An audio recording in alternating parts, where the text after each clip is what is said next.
we say this is the rate of change of the function f with respect to its input x. The rate of change of the function f with respect to whatever quantity is our input. And then hopefully in the homework you practice writing this kind of thing out, these rate of change functions. And so always say it this way. Always, we're going to practice instead of it is the derivative, but instead of using that, we're going to use this phrase, which means which gives it meaning. Okay, the rate of change of the function f with respect to the input x. Okay, so you had this one for your homework, is that right? And you found the rate of change was, you went through that process of building the average rate, going through the algebra, simplifying that average rate, letting h get sufficiently small, and you should have got a rate of change function of 6x. Is that right? So my question, what? 6x plus 3. Should be 6x. So you made it 3h. 6x plus 3h, and then when h gets sufficiently small, we got 6x. Okay, so my question is, what does this right here reveal about how the function f is accumulating? How could you say in words, what does this tell us about how f is accumulating? How is f accumulating?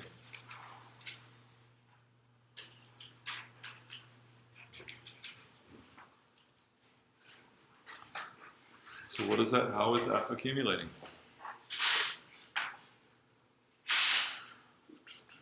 Yeah, Jamal? Is it 6 times as fast as y? It's accumulating 6 times as fast as y. Right, the quantity of y there is 6 times as much as x. 6 times as much as x. It's accumulating 6 times as much as x. Anybody else? He's on to something, okay? So he's on to something. How is the function f accumulating? Yeah? You say the average rate of change accumulates 6 times of, like if you're changing x, that average, well, it's not changing x, so they have no idea. That's probably had something to that. Yeah, so this isn't average rate anymore, right? So when we let things get sufficiently small, we get exact rate. We get exact rate. So how is f accumulating? Yeah? At a constant rate of 6x. So is that a constant rate then, 6x? Is that staying constant? What happens when x changes?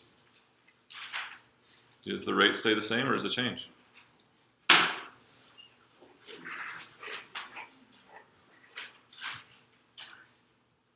So f is accumulating. Recording. Yes. Okay. So f is accumulating at a rate of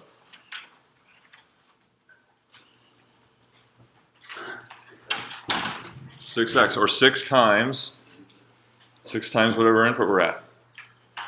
6 times the current value of x.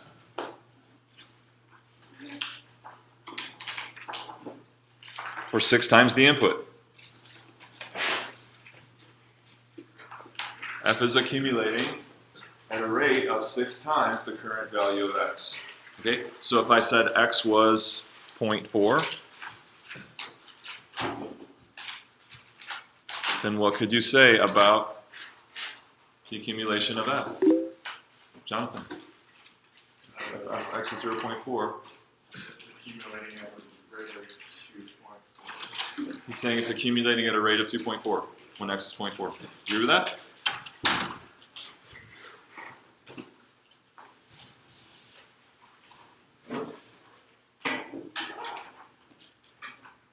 Yeah. 2.4 what?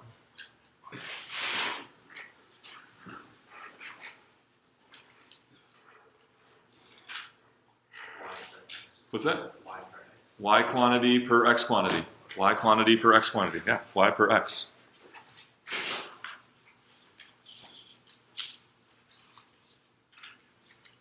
So this isn't great, but I'm doing it to go fast, okay? That's showing an idea, and that's not great. It's not great notation, but it's showing the idea. Okay, so let's take a look at this.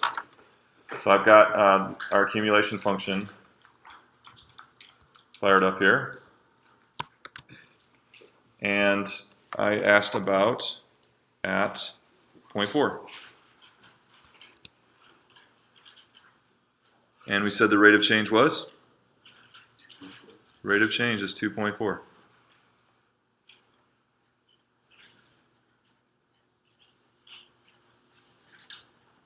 Okay, so it's fair to say that all of calculus is about rate of change. And so the meaning of this number may be the most important thing we learn in the whole course all semester. So the meaning of this number, 2.4. 2.4 means what? And there's many different things we could say, all right? I'm not looking for you to say this particular phrase or this sentence. We're looking for understanding, and understanding means we look at it from different angles, and we're able to talk about it in different ways. So take a minute or two. What is the meaning of this number, 2.4, as the rate of change of this accumulation function at x equals 0.4? Okay, go, talk. What's the meaning of this number?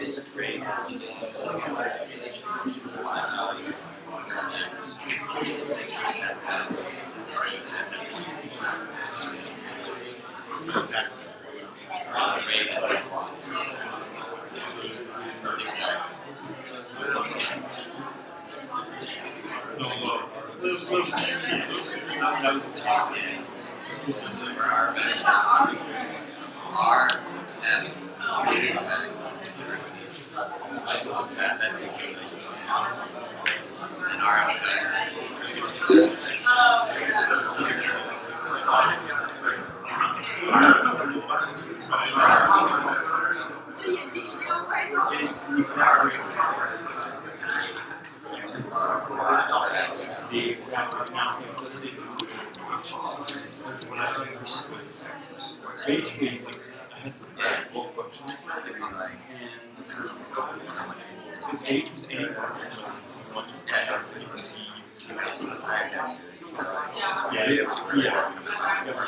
like the closer you go, the more some closer to your I got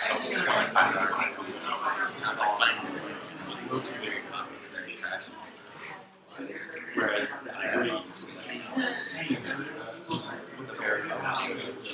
Okay, let's hear what some of your ideas were. Molly's got one, go. Okay. So, yes, that's true. We never really talked about slope, and that's kind of the, so can you say more about the quantities? When you talk about the slope is 2.4, so what does that mean for the quantities then involved? So what causes a slope of 2.4? That's really what we're getting at. Well, that's like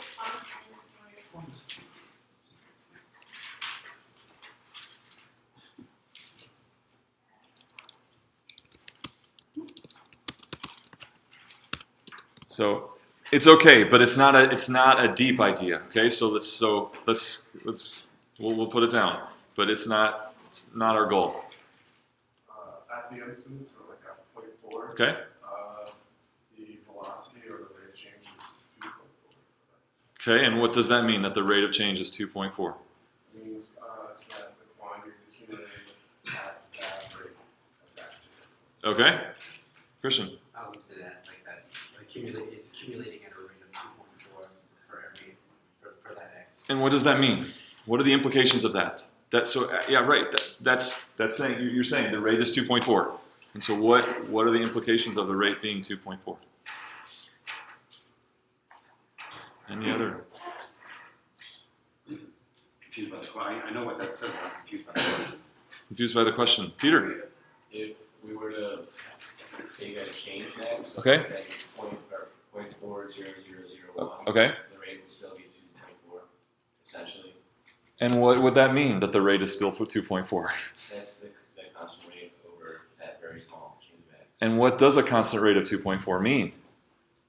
Remember we went through this, so this is why we're doing it, because it doesn't stick easily. This is a very complicated thing. So about a month ago, we worked hard on constant rate of change and all its implications. And so that's what we're reviewing. Do you remember what we said about constant rate of change?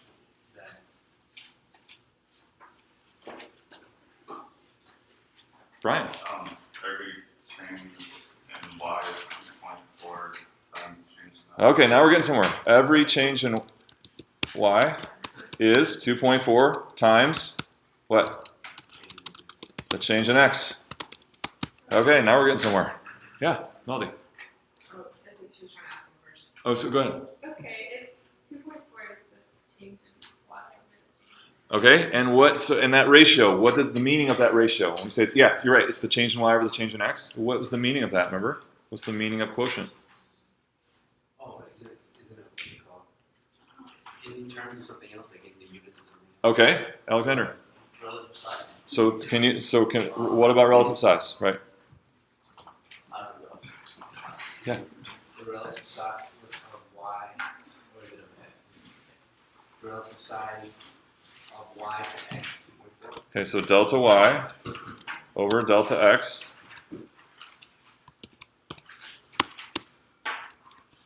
equals 2.4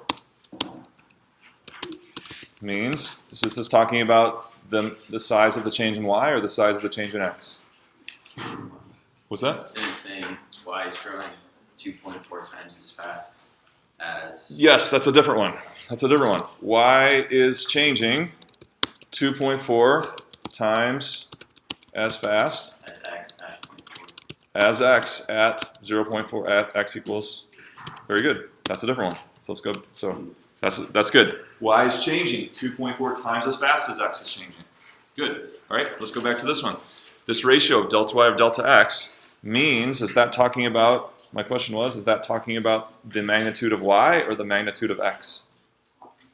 Y. So means the size of y or the size of the change in y is what? Was that a hand? Or no?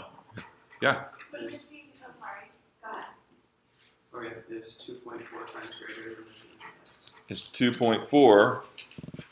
So times is that kind of that last one. So then 2.4 relative to the change in x. So remember doing all this stuff now? Was there anything else? Now we're getting a lot of good stuff here. So the slope is 2.4. Every change in y is 2.4 times the change in x. 2.4 is that ratio, which means that the sizes of changes in y are 2.4 relative to the sizes of changes in x. And y is changing 2.4 times as fast as x. Anything else? So how is that seen in the graph? So now we come to this point. So how can I reflect that, these ideas? What can I do here?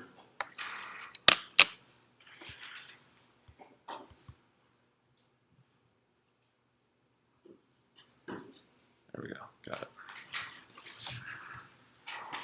So all that stuff that we're talking about. Watch what happens. I'm going to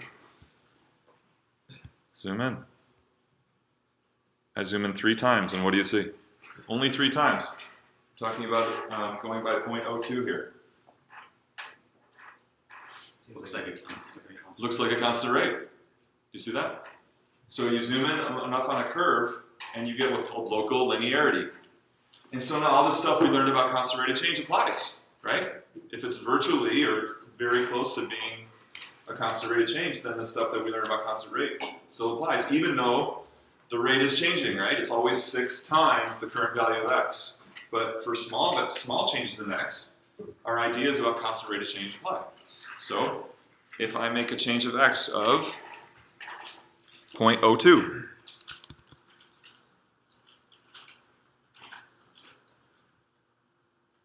what could you say? Delta y is 1.2. Delta y is, Or not 1.2.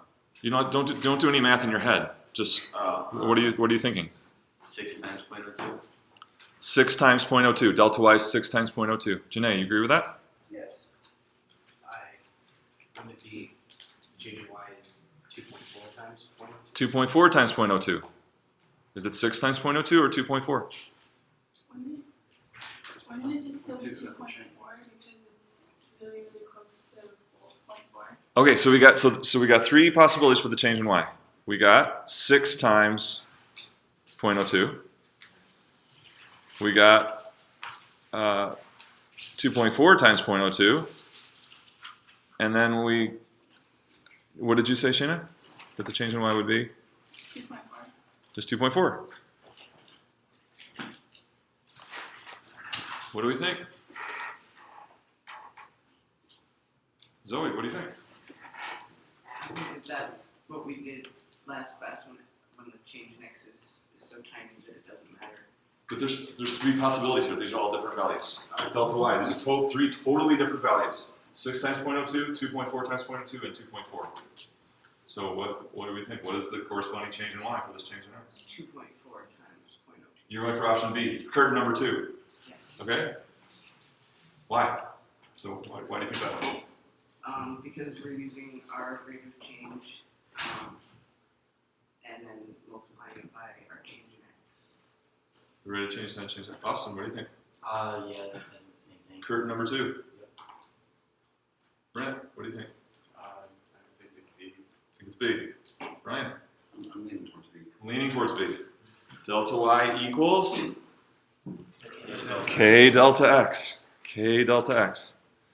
Changes in y. So there's so much packed into this number. It takes a long time to really get it.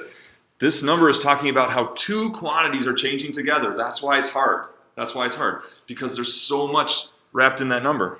So in order to make sense of it, we say, all right, let x change a little bit. Well, y changes 2.4 times as much as that. That's what that number means. Okay, so then what is the change in y?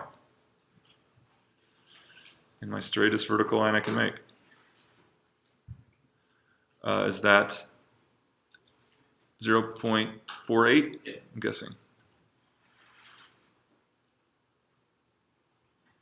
Is that right? Yep. Okay. So looking at this picture, how can you talk about relative size looking at this picture? 2.4 is the relative size. How does the picture show that? Show a relative size of 2.4. Marco. Just because the change in delta y is 2.4 times the change in delta x. Okay, so Which means that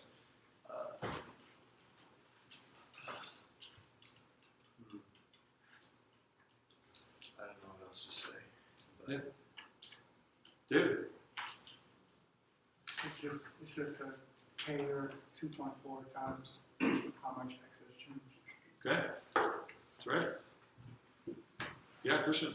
So it means that the size of the changes in y Uh-huh. are like relative to the changes in x by 2.4. Right. So this vertical change here is 2.4 relative to that. Like someone said, measuring one thing in the units of other. If we measured how much y changed in the units of delta x, we need 2.4 of those to get that size of that change in y.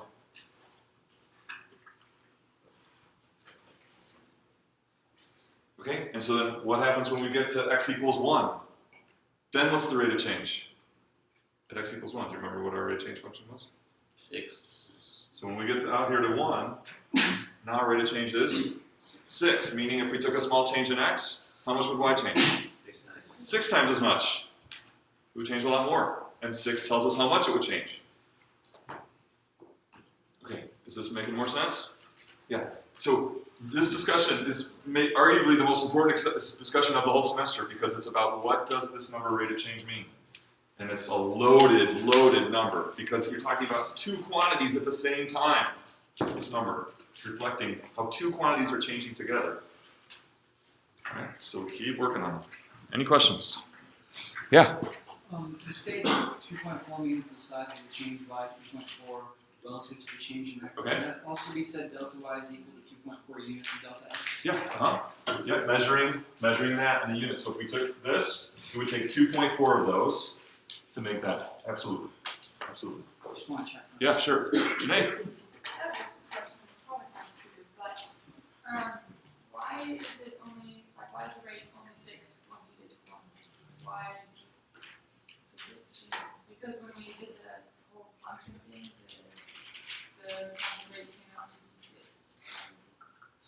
Okay, I missed the actual question, so ask me the question again. So I gave a different example. I said, now what if x were 1? So right now the current value of x is 0.4, and the current value of the rate of change is 2.4. So when we're close to 0.4, it's virtually constant rate of change, and we can have this discussion. Now I'm saying if the current value of x is 1, because the rate of change function was 6x, now we have a new rate of change. The new rate of change now is 6 times 1 instead of 6 times 0.4, because the rate of change function is 6x. So it's a constantly changing rate of change, but if we zoom in close enough, we can think of it as a constant rate of change. But if we move away from 0.4, now we have a new rate of change to talk about. Yeah. The same thing can be said if we went to 0.42. There would be a completely different rate of that. At Okay. 0.42, it'd be close but slightly different from Right. 0.4. That's right. But the same rules apply. At that point, it has its own Right. rate, and that's what should apply. Right. So for local linearity, could we just, like, for that entire, like, piece, could we just use that one rate of change? Yeah, it depends. It depends on your situation. Like if you're doing some kind of something applied, you know, like with a real world application, you have some tolerance, right? So that's what engineers do. They do things that are good enough, right? So it doesn't. It's not. Engineering is much different than mathematics in that it's just good enough with enough safety built in. And so that's what you're saying. So could we use 2.4 up here? Reasonably, yes, we could. But if we get out here to 0.6, we can't use 2.4 anymore. Yeah. Okay. We'll keep working on that. But I think, it sticks with repetition. It sticks with repetition. Okay, so back to our discussion here. So now, if that's our rate of change function, well, we learned to write accumulation functions given a rate of change function, right? So how could we now take that 6x and say, how could we write 3x squared? If 3x squared is this accumulation function, how could we write 3x squared if 6x is the rate? So, anything? Yeah. Take the integral of that? Integral of what? 6x? Or rfx? So let's be specific. So we want an integral. So 3x squared. He's saying it's equal to some integral. So let's be specific. What integral is 3x squared equal to? Somebody knew. I know Christian knows. What do you think, Chris? What integral is 3x squared equal to?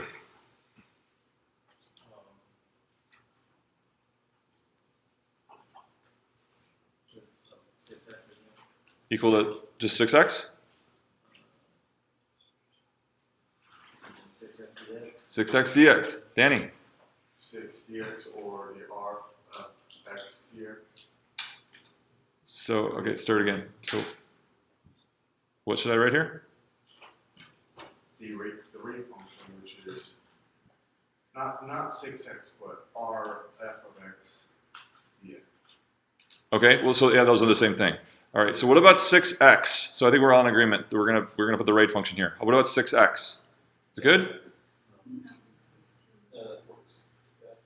Remember, there's a And that works, it's gonna be 6x, so when you take the integral, it's gonna be x squared over 2, that times 6 is gonna change the 6 to 3, we also have x. okay, so you're talking about algebra. You're talking about algebra.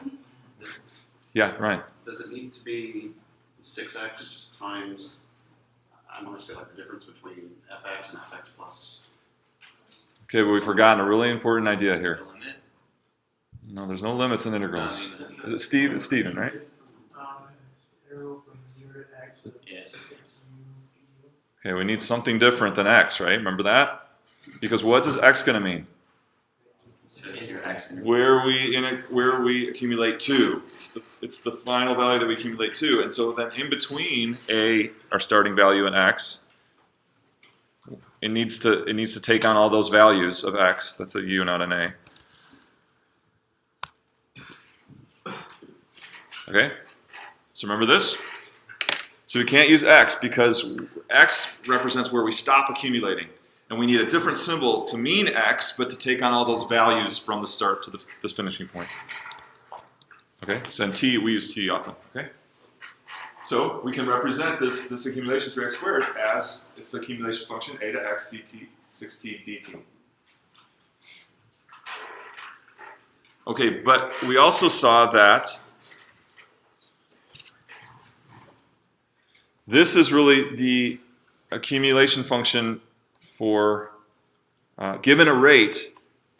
I'll get too much into this now, but a rate, many different accumulation functions can have the same rate profile, right? Depending on where we start accumulating.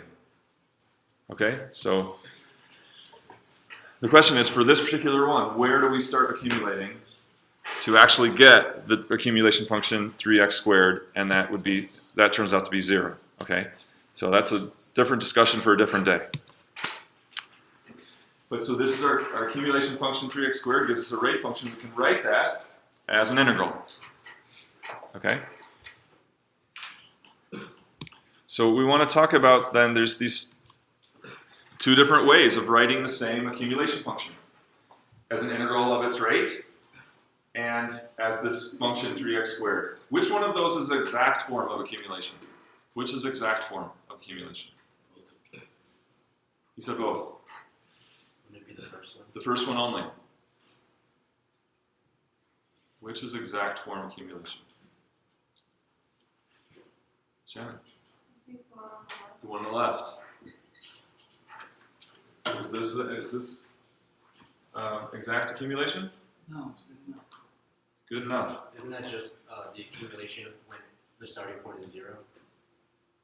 Okay. So this is what we started with, right? So this was exact accumulation. They're both exact. They're both exact. Okay. So, but they're different though. They're very different, even though they're both the same exact form of accumulation. The one on the left we call open form.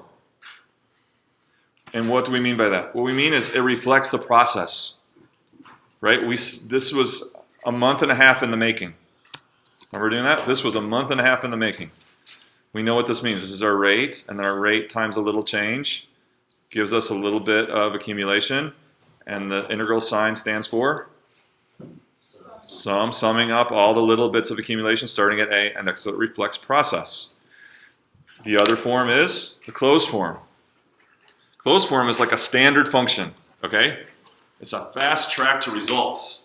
We can just get we can get the accumulated quantity fast, right? Just plug in the paired value of x and it just cranks out the total accumulation up to x. So open form reflects process, closed form, fast track to results.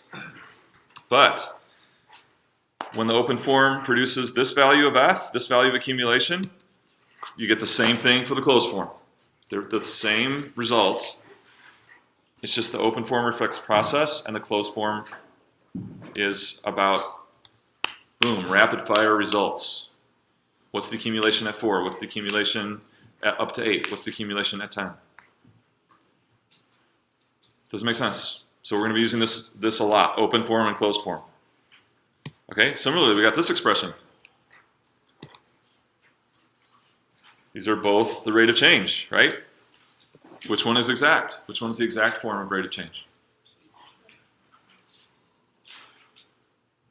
Left or right? Which is the exact form? Both when h is sufficiently small. And is h sufficiently small on the left? Yeah, because we're taking the limit. Both are exact forms of rate of change. Which form reflects process, and then what's that form called? So which one reflects process? Melody. One on the left. So what's that called? Remember? Open form. One on the right, closed form. Okay, so when the open form produces a value for r, the closed form, you get the same value with the closed form. And algebraically, you did that, right? You worked this out, and you let h be sufficiently small, and you got that. So they are the same. There's no number between them.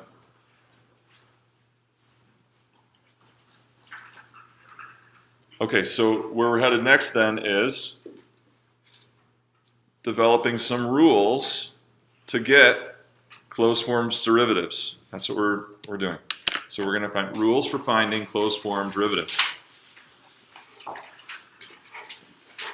And what's the purpose of those? Fast track to results. Okay, in this case, fast track to getting rate of change functions. Fast track to getting rate of change functions. Or derivatives. Here's the key point. All of these rules are derived from the open form. All of them are derived from the open form. So the open form is the key to all these fast track rules, all these closed forms. Getting those is all about deriving them from the open form. So let's write it one more time. Practice. So don't peek at your notes. See if you can write it. Got to be able to write it. What is the open form, the general open form for the rate of change of f with respect to x? See if you can do it. Mini quiz.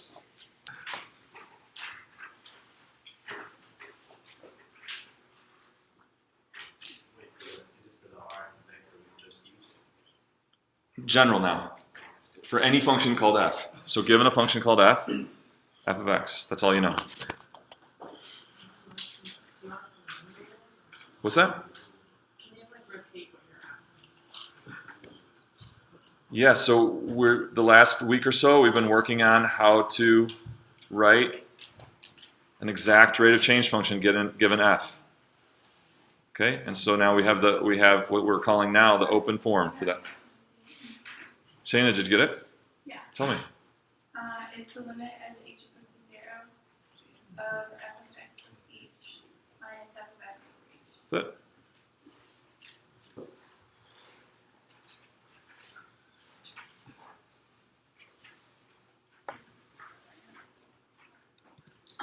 Okay, so this generalized open form is also called the definition of the derivative. That's another way we talk about it. The definition of the derivative.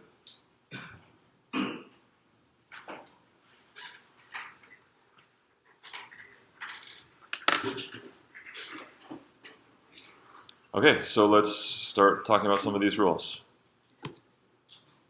All right, this one. So this is the one you looked at for your homework. Given a function that's x to the n.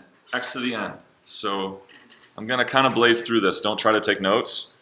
You can look at the video later, and so this should be familiar. But anyway, so a binomial to a power has a pattern when you multiply it out. What do you notice? So if it's, say, to the fourth, your first term is to the fourth. And then what happens to each power of x as you march down the terms? Decreases by 1 until the last one is x to the 0, right? So your x, the power of x, marches down simultaneously. What does h do? Marches up. So it starts at 0 and marches up to the fourth. Okay, so when you have x plus h to the n, same thing. The first term will be x to the n. Each successive term will decrease in power by 1 until you get to x to the 0. Simultaneously, the powers of h are increasing. That's the general form of multiplying out a binomial expansion. Okay. So we're going to use that. So this is, you can see in x to the n, this is going to be part of our open form. We're going to need this expression right here because we know that first part of the average rate is taking x plus h, f of x plus h. So f of x plus h is going to be this right here, which is part of our definition. Make sense? So let's just blaze through this here. So they all come from, this should be essentially equal to. So when h gets small, I don't have the limit notation there, so we'll just say essentially equal to for small h. All these rules start from the open form. They all start from the open form average rate ratio. Okay, so we've got f of x plus h will be x plus h to the n. So then that's what we just did. We just multiplied that out, right? So that's our x plus h to the n, which I just showed you on the previous slide. And then we notice minus x to the n. So what can we do? Minus x to the n. And there's that first one, right? So those can go bye-bye, right? And we're just left with these terms. What do you know? So now what's true about every one of those terms? Oh no, not yet. So we can't let h get 0 because it's undefined, right? They all have an h right now. Now that that term's gone, they all have an h. Okay? So this is kind of doing two steps at one. Well, it's pulling this one out first, and then all these have an h. So the h in every one of these terms then can simplify with that h there. So now all these still have an h, and that one doesn't. So now we can let h get small. All these have an h, so as h gets small, all we're left with is that first term.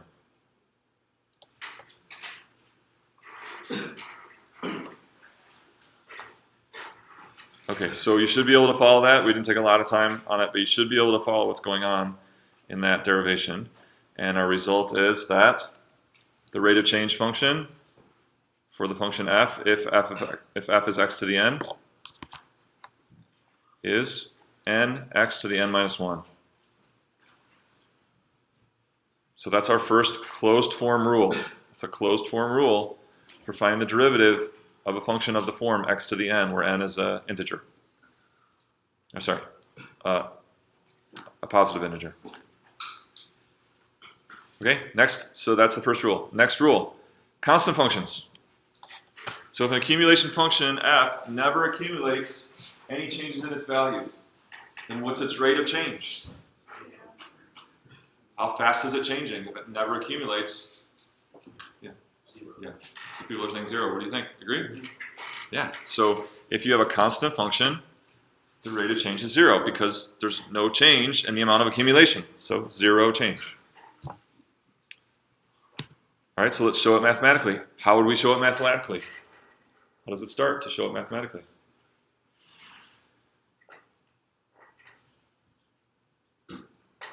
Chloe, any idea? How would we start? Yeah, the derivative, right? The open form. The open form of... So let's, so we'll put that on hold for a second. So tell me, so if a function is a set of instructions on input, what is the set of instructions on input that this function has? How would you describe what set of instructions on input is described by this function? Connor?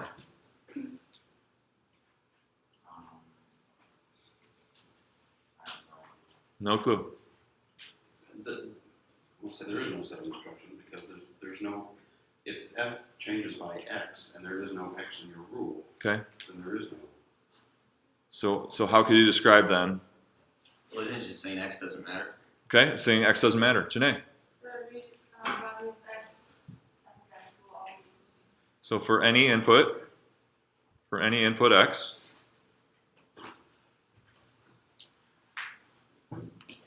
the output is C. Well said. That's the set of instructions. For any input x, the output is C. And so yeah, and it doesn't have to do with x. It's always C. It's Isn't that only if c is constant? only if C is constant. So that's what that, this is what we're talking about. Yeah, so that's the premise. Yeah, right.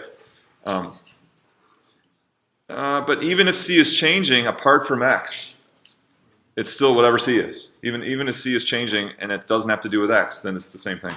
You can But- define a rule later that says c is equal to for a piecewise function or whatever, as long as we know what specifies it. Right, yeah, exactly. The key is that x isn't a part of this. Okay. All right, so Chloe says that we should use the definition, right? So the definition, or the limit as h goes to 0 of f of x plus h minus f of x. So what's f of x plus h? What is f of x plus h? C plus h. Aaron, what do you think, Aaron? Why is it C? The output's always C. So we said, for any input, the output's always C. So that's C. Minus C, 0. See? So this one's easy enough that we can reason it out with the idea, but then there's mathematical proof behind it. No matter what the input is, The output's always c. And so when we use the definition, we get c minus c, and that's 0. 2 rules down, right? So you just make a list, maybe a little list on the side. Is this what they were just calling theorems in the reading? Possibly. Yeah. Yes, that first one was a theorem, yeah. So theorems. Okay, so let's maybe start a list. So f and r of f. So if f is, the first one was x to the n, what was r of f? N x to the n minus 1. If f is a constant, r of f is 0. Okay, 2 rules down for closed form derivatives or closed form rate of change functions.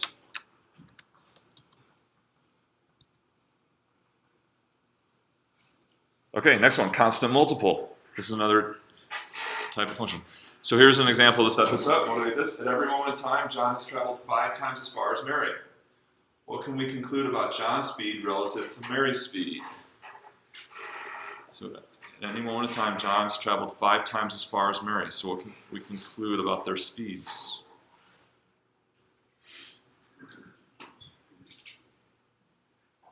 No matter how far Mary goes, no matter how fast Mary travels, John is always 5 times faster than Mary. He's saying that John's speed is 5 times as fast as Mary's. Is that what you're going to say, Christian? Yeah. If the distance traveled by John is 5 times as far, then the speed that John is going is 5 times as fast. Would you agree? Not all the time. Jonathan? The average speed is 5 times. The average speed. Yeah. How can you, it doesn't say anything about speed, it just says that he traveled 5 times as fast. Right. It doesn't say that he traveled 5 times as fast. So yeah, we're asking, can we make that conclusion? No, you don't think you can conclude that? Sterling, what do you think? Yeah, I think it is C times 5 times as fast. Can you put some meaning behind that or some reason why? Because at every moment in time, they have that portion, so he would have to be going at a constant rate. You think so too? It's proportional. If she travels for 1 second, whatever distance she travels in 1 second, he's going to travel 5 times that distance in the same amount of time. Yeah, so yeah, that's good. So if you look at a set amount of time, if he's going 5 times as far in a set amount of time, could we say that he's going 5 times as fast? Yeah. Okay? Yeah. So the way I was thinking of it is like, okay, so he's going 5 times as far, so he's going 5x of Mary. So then we take the derivative of that, and then it's just 5. So his rate is 5. I think it's more like if speed is equal to distance over time, if they're going the same amount of time, but he's just going 5 times farther in distance, then that's why I made the conclusion. So are you saying this is true, or are you saying you're arguing against it? No, it's true. You're arguing for it. Yeah, because you're saying his speed is 5 and her speed would be 1. Yeah. Okay, so if this is John's total distance after x hours, we use the function f. And we use g to be her total distance after x hours. Now we're just talking about distance, right? The initial premise. So how can we relate those two? According to the initial premise about distance, what relation can we come up with between f and g? Just looking at the initial premise of distance. What could we come up with? She wants f of x equals 5g of x. Agree with that? That's it. And what are we trying to show then? We're trying to show, so then we want to show that, we want to kind of show that that's true. So how can we write that?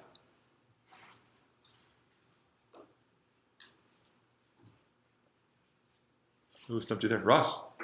F of x over g of x equals 5. Well, that's just, you're just rearranging the same thing. Now I'm talking about speed. No, but because wouldn't that just be the relation? But so we want to write this out. John's speed is 5 times Mary's speed. So this is where we start to find the derivative of that, where we take the limit of f of x.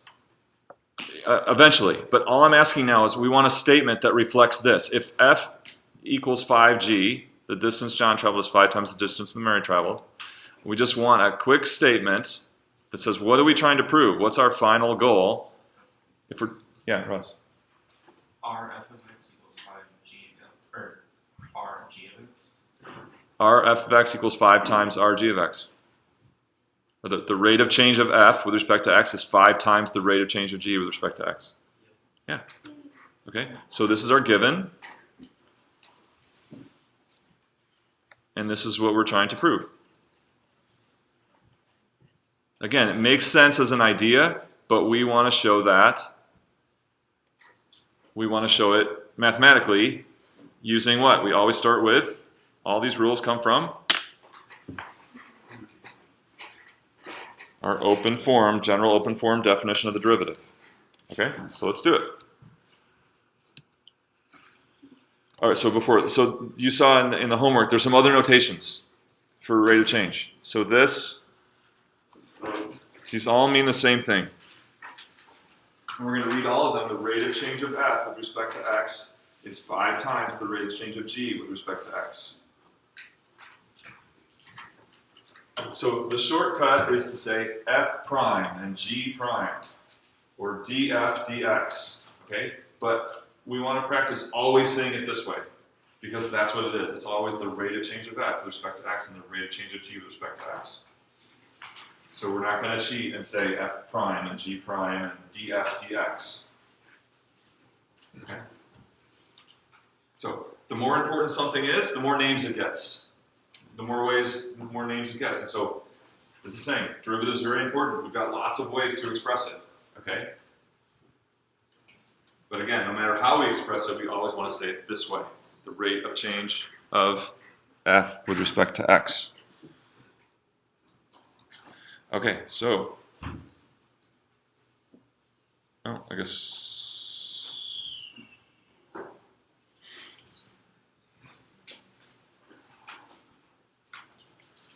sorry.